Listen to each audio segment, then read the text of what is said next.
दिख नहीं रहा।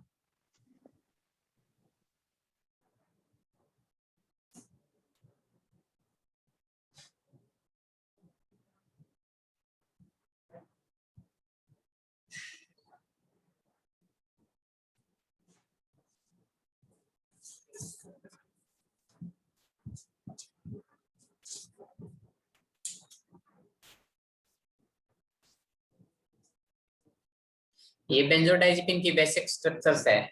जो बेंजोडाइजिपिन की क्लासिफिकेशन लगाई थी ना, बेंजोडाइजिपिन में आगे ड्रग्स हैं। तो बेंजोडाइजिपिन की जितने भी ड्रग्स हैं उनकी ये बेसिक स्ट्रक्चर है कि इस जो ड्रग होगी उसमें सेम बेसिक रिंग ये होगा।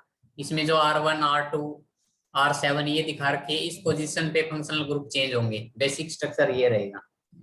तो आपको बेसिक स्ट्रक्चर पता होना चाहिए कि बेंजोडाइजिपिन का बेसिक स्ट्रक्चर क्या है। ड्रा कर ली सभी बच्चों ने? No sir. करो यस जल्दी सर। कर लो हो जिन्होंने गया नहीं सर। की।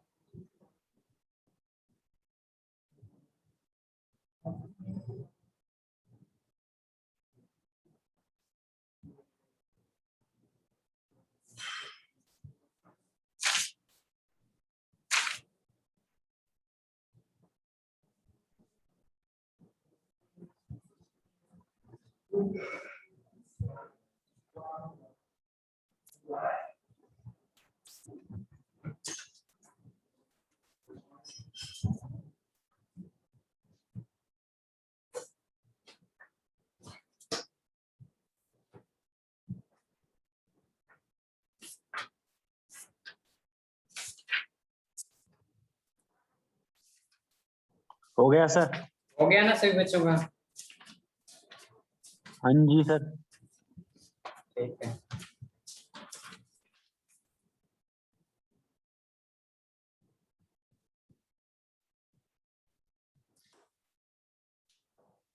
अब इसमें रिंग में देखो, एक तो बेंजीन रिंग है। ये जो फर्स्ट लिखा है ना R7 ग्रुप जो लगा है, इसके साथ जो रिंग है ये बेंजीन रिंग है। इस पे लिख लो नाम बेंजीन रिंग। अब पता लगे कि कौन कौन सी रिंग क्या है। बेंजीन रिंग, ये जो R7 के साथ जो रिंग लिखा है ये है बेंजीन रिंग। लिख लिया सभी ने? Yes sir.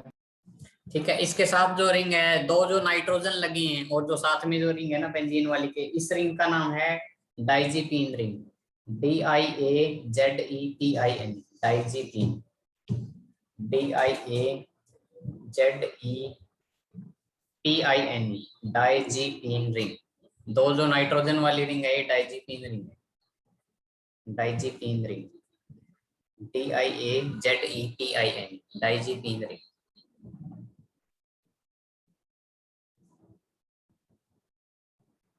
और जो लास्ट में बिल्कुल नीचे जो रिंग लगा रखा है वो है फिनाइल रिंग। उसमें लिख लो फिनाइल, फिनाइल रिंग।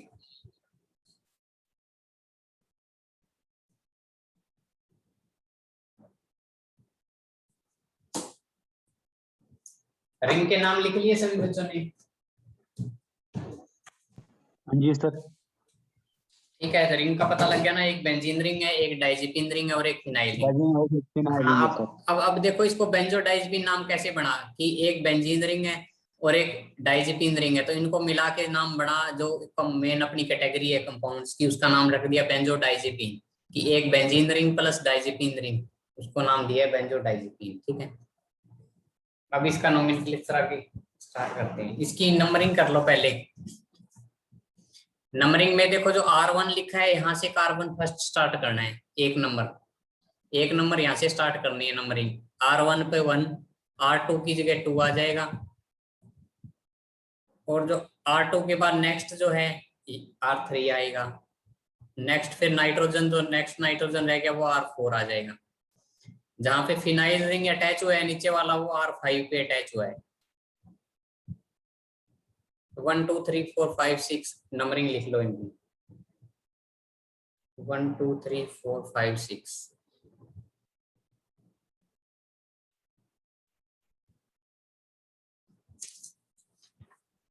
5 तक नंबरिंग लिख ली सभी ने? कि पहले कार्बन कौन सा है, सेकंड कौन सा है, थर्ड कौन सा है। फर्स्ट कार्बन R1 वाला ही है। R1 के साथ जो नाइट्रोजन लगा है वो फर्स्ट नंबर, वहां से नंबरिंग स्टार्ट करनी है। R2 पे सेकंड कार्बन हो गया, सेकंड नंबर। उसके बाद R2 के नीचे और जो दूसरा नाइट्रोजन है इसके बीच में जो है ये थर्ड नंबर हो जाएगा। नाइट्रोजन सर सेकंड R2 है। गैस क्यों लिखे हैं सर? फिनाइल वाला, फिनाइल रिंग। फिनाइल वाला 5 पोजीशन पे जुड़ा है, ये ध्यान रखो। फिनाइल वाला 5 पे जुड़ा है। R1 लिखा है, उससे स्टार्ट करो। R1 से क्लॉकवाइज चलना है आपको। R1 से आपको क्लॉकवाइज चलना है, जैसे घड़ी की सुई चलती है उस डायरेक्शन में क्लॉकवाइज। R1 से R2, उसके बाद R3 आ गया, नाइट्रोजन और R2 के बीच वाला। नाइट्रोजन जो लगा है वो R4 पे आ गया, ठीक है। और ये 5 पोजीशन पे फिनाइल रिंग अटैच हो गया, ठीक है। उसके बाद 6 पोजीशन लगाओगे, जो नेक्स्ट बेंजीन रिंग वाला है डायरेक्ट वहां पे 6 पोजीशन, जहां से बेंजीन रिंग के पास 6 पोजीशन। उसके बाद 7 पोजीशन लिखा ही है, R7 वही 7 है। 7 से पहले 6 आ जाएगी। 7 से पहले जो पोजीशन खाली है वो बेंजीन रिंग में वो 6 आ जाएगी। 6 7, उसके बाद 7 के बाद 8 और 9 तक नंबर है इसके, 1 to 9।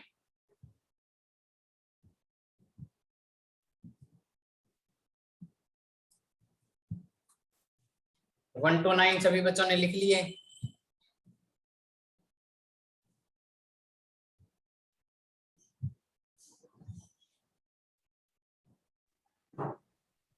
सर ऐसे नंबर लिखे हैं सर। 1 to 9 नंबर, किसी का कोई कंफ्यूजन हो तो बताओ, ना लिखा गया हो। सर मैंने नहीं लिखा सर। 1 2 3 समझ में नहीं आया। I don't understand. 1 2 3 पहले स्ट्रक्चर ड्रा करिए। स्ट्रक्चर में देखो R1 लिखा है वो 1 हो गया, ठीक है। Yes sir. R2 वाला 2 हो गया। इसी डायरेक्शन में चलना है आपकी। अब आगे देखो R2 के नीचे जो खाली जगह पड़ी है वहां नंबर नहीं दिया, वो 3 हो गया।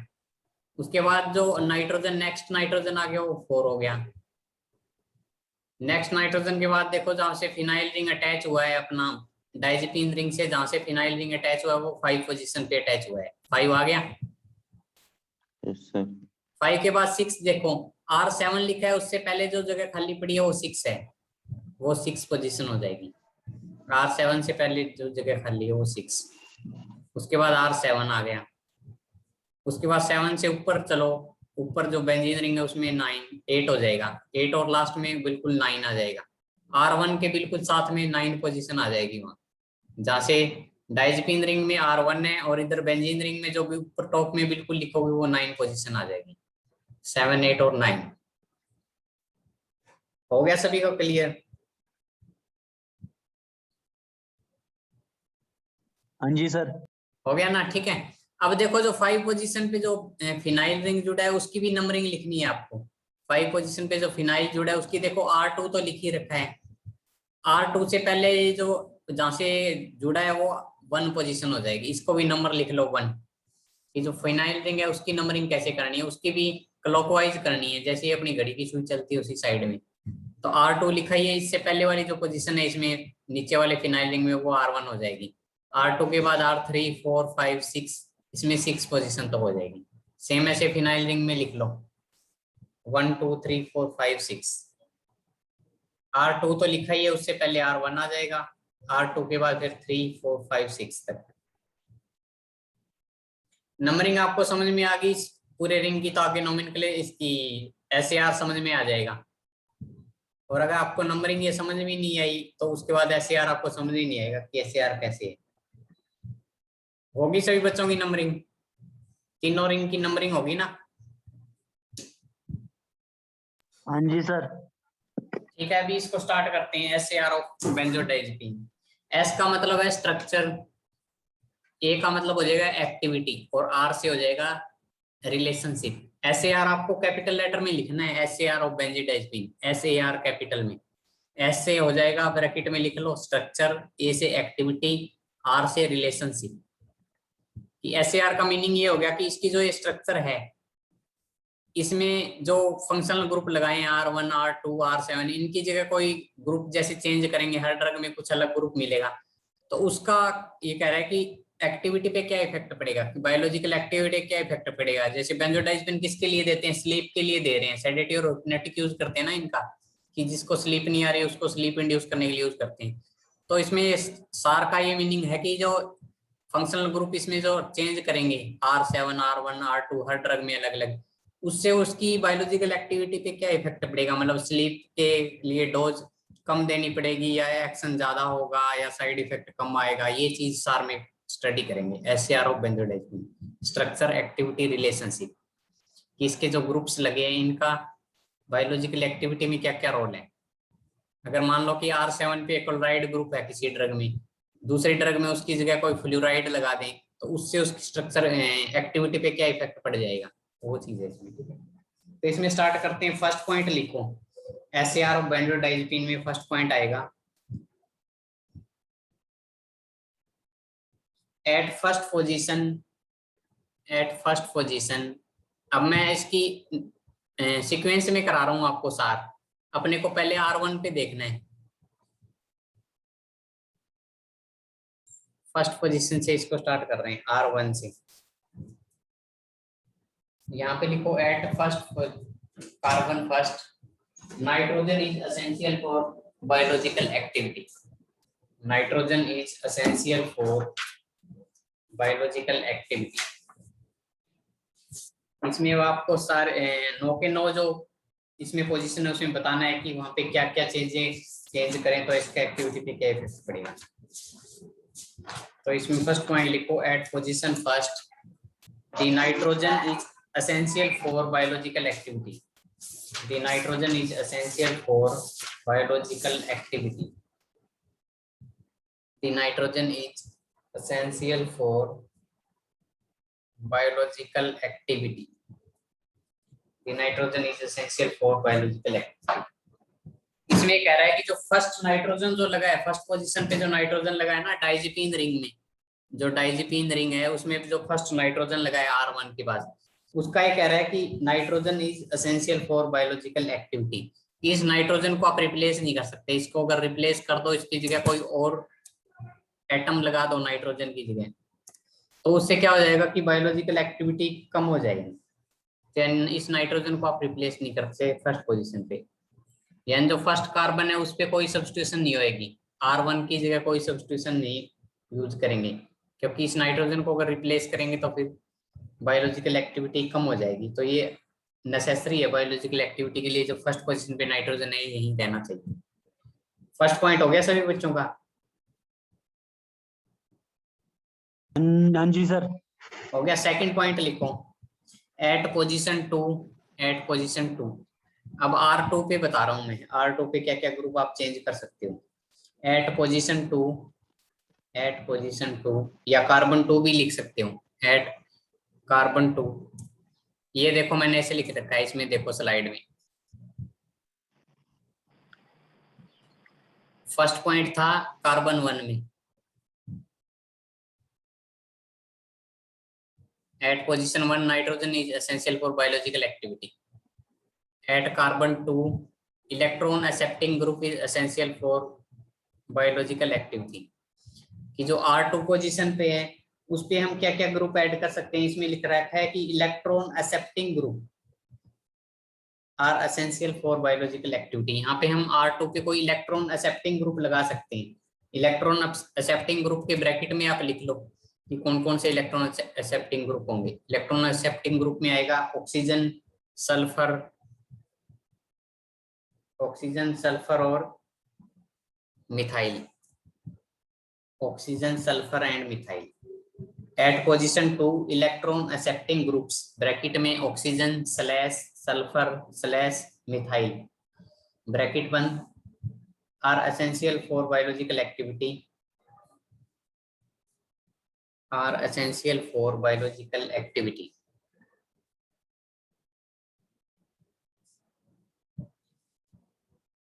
इसी में नेक्स्ट लाइन है, सेकंड पॉइंट में नेक्स्ट लाइन है eight carbon 2 substitution with oxygen, at carbon 2 substitution with oxygen gives long acting compounds, at carbon 2 substitution with oxygen gives long acting compounds। ये जो सेकंड पॉइंट लिखा है इसी का ही दूसरा एक पॉइंट है कि फर्स्ट पॉइंट में तो क्या है सेकंड पॉइंट पे कि इलेक्ट्रॉन एक्सेप्टिंग ग्रुप होना चाहिए आपका सेकंड पोजीशन पे, R2 पे इलेक्ट्रॉन एक्सेप्टिंग ग्रुप होना चाहिए। इलेक्ट्रॉन एक्सेप्टिंग ग्रुप कौन से होंगे? ऑक्सीजन, सल्फर और मिथाइल। ठीक है, इसी में ये कह रहा है कि अब इनमें से चॉइस आपके पास कि सल्फर लगाओ या मिथाइल लगाओ, पर उसमें ये कह रहा है कि अगर ऑक्सीजन लगाते हैं इलेक्ट्रॉन एक्सेप्टिंग ग्रुप में R2 पे तो उसमें क्या होगा, जो आपका कंपाउंड बनेगा वो लॉन्ग ड्यूरेशन ऑफ एक्शन होगा उसका, यानी कि उसको एक अगर डोज दे दी आपने पेशेंट को तो उसकी क्या है एक्शन लॉन्ग ड्यूरेशन होगा कि 6 घंटे 8 घंटे या 12 घंटे बाद नेक्स्ट डोज आपको देनी है। एक शॉर्ट ड्यूरेशन हो गया कि आपको दिन में 3 टाइम देनी है कोई डोज, तो वो शॉर्ट ड्यूरेशन हो गया। तो क्या अगर ऑक्सीजन वहां पे सब्स्टिट्यूट करेंगे अगर R2 पे तो उससे जो अपने को कंपाउंड मिलेगा वो लॉन्ग ड्यूरेशन ऑफ एक्शन होगा उसका, लॉन्ग ड्यूरेशन ऑफ एक्शन। तो substitution at position 2 with oxygen atom gives long compounds with long duration of action। लिख लिया सभी ने सेकंड पॉइंट? कार्बन 2 पे मैंने 2 पॉइंट लिखाए हैं, R2 पे जो पोजीशन है ना उस पे 2 पॉइंट लिखाए हैं। दोनों हो गए सभी के क्लियर? इसमें कोई डाउट हो तो बताओ। यस सर, हो गया। हो गया ना दोनों के लिए? हाँ जी। अब नेक्स्ट पॉइंट लिखो, नेक्स्ट पॉइंट लिखो, between carbon between position first and 2, between carbon first and second। अब ये नेक्स्ट पॉइंट ये कह रहा है कि जो R1 और R2 है, R1 और R2 के बीच में कुछ कंपाउंड में आपको जो बेंजोडाइज़ेपिन है ना उसमें एक रिंग और मिलेगी। इसमें तो जैसे 3 रिंग है तो बेसिक है सभी कंपाउंड में होगी, पर कुछ जो ड्रग आती है जैसे एल्प्रेक्स आती है एल्प्राजोलम के नाम से। एल्प्रेक्स की स्ट्रक्चर में आप देखोगे सेम ये 3 रिंग है, प्लस उसमें क्या है कि R1 और R2 की जगह ऊपर एक रिंग और लगा दिया, चौथा रिंग। यानी कि हम जो कार्बन फर्स्ट और जो सेकंड है उसके साथ एक रिंग और बना सकते हैं ऊपर, उस रिंग को कहेंगे, एक नया रिंग अटैच कर सकते हैं, उस रिंग को कहेंगे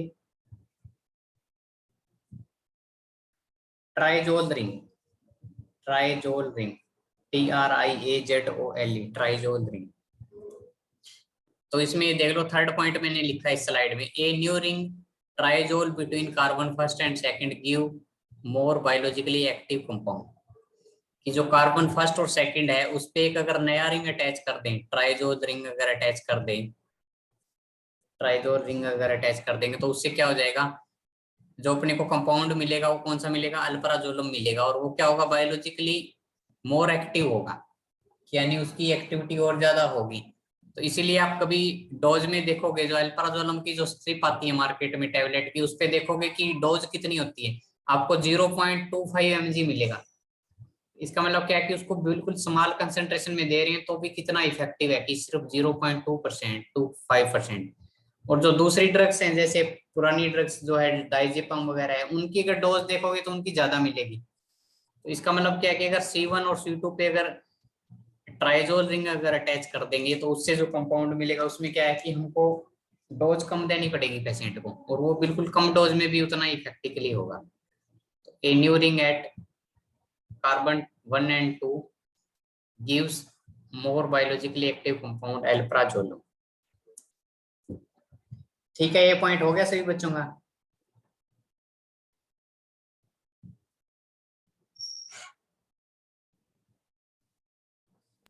हो गया सर। हो गया ना? समझ में आ गया? आ रहा है समझ में कैसे Yes, कैसे SAR कैसे करना है? नेक्स्ट लिखो, at position third, at position 3, carbon 3 पे R2 के नीचे अब जो खाली पोजीशन पड़ी है वहां पे बता रहा है कि वहां पे क्या ग्रुप आप अटैच कर सकते हो। एट पोजीशन 3 या कार्बन 3, ये देख लो इसमें स्लाइड में लिख रखा है मैंने, फोर्थ पॉइंट लिख रखा है इसमें, एट कार्बन 3 या एट पोजीशन 3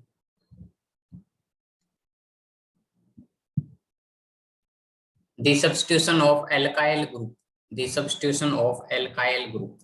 ये जो 3 पोजीशन है R2 के नीचे वाली, इस पे अगर हम एल्काइल ग्रुप अगर लगाते हैं कोई एल्काइल ग्रुप, एल्काइल ग्रुप के ब्रैकेट में लिख लो, मैंने एल्काइल ग्रुप का उसमें लिख रखा है मिथाइल, इथाइल, प्रोपाइल और ब्यूटाइल, ये एल्काइल ग्रुप्स में आते हैं, methyl, ethyl, propyl and butyl. तो अगर ये कह रहा है कि थर्ड पोजीशन पे अगर हम कोई एल्काइल ग्रुप लगाते हैं मिथाइल इथाइल प्रोपाइल या ब्यूटाइल में से, तो क्या होगा, इंक्रीज लिपोफिलिसिटी, कि जो फिर जो अपने पास जो कंपाउंड आएगा उसकी लिपिड सोलिबिलिटी ज्यादा होगी। लिपोफिलिसिटी का मतलब है कि उसकी लिपिड सोलिबिलिटी ज्यादा मिलेगी अपने को।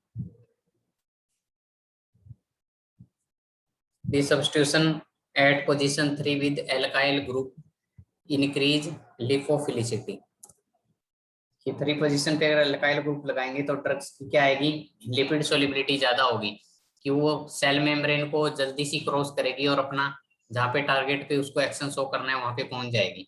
और अगर ड्रग की लिपिड सोलिबिलिटी अगर मान लो किसी की कम है, तो वो क्या है कि उसमें एक्शन में का टाइम लगेगा, क्योंकि अगर उसकी वाटर सोलिबिलिटी ज्यादा है, लिपिड वाली कम है, तो क्या है कि अपनी जो सेल मेम्ब्रेन है वो लिपिड की बनी है, तो अगर लिपिड सोलिबिलिटी कम है तो वो सेल मेम्ब्रेन को पास कम कर पाएगी तो उसका एक्शन भी कम होगा और उसकी डोज भी ज्यादा देनी पड़ेगी। तो ये भी है कि अगर किसी ड्रग की लिपोफिलिसिटी ज्यादा है तो उसकी डोज भी कम देनी पड़ेगी।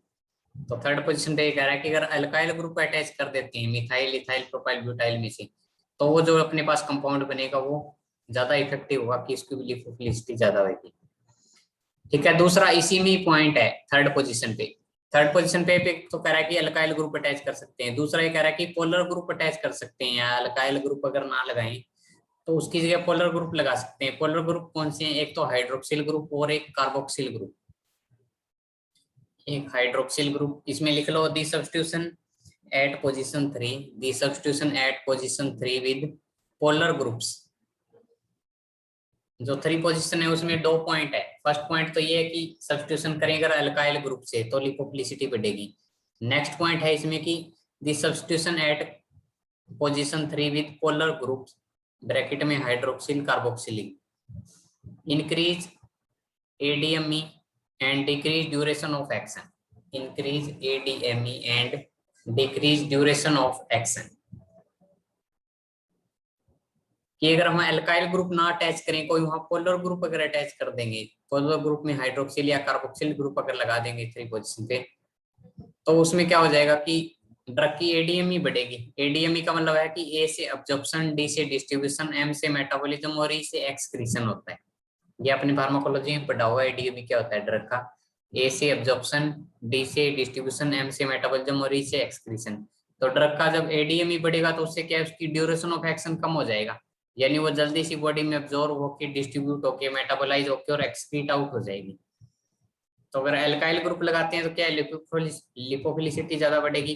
पर अगर अल्काइल ग्रुप की जगह 3 पोजीशन पे अगर पोलर ग्रुप लगा दिया तो उससे क्या है, उसकी ड्यूरेशन ऑफ एक्शन कम हो जाएगा, क्योंकि उसकी ADME इंक्रीज हो जाएगी। पोलर ड्रग होगी वो जल्दी फास्ट अपना अब्जॉर्प्शन, डिस्ट्रीब्यूशन, मेटाबॉलिज्म होके वो एक्सक्रीट आउट हो जाएगी जल्दी। 3 पोजीशन तक हो गया सभी बच्चों का।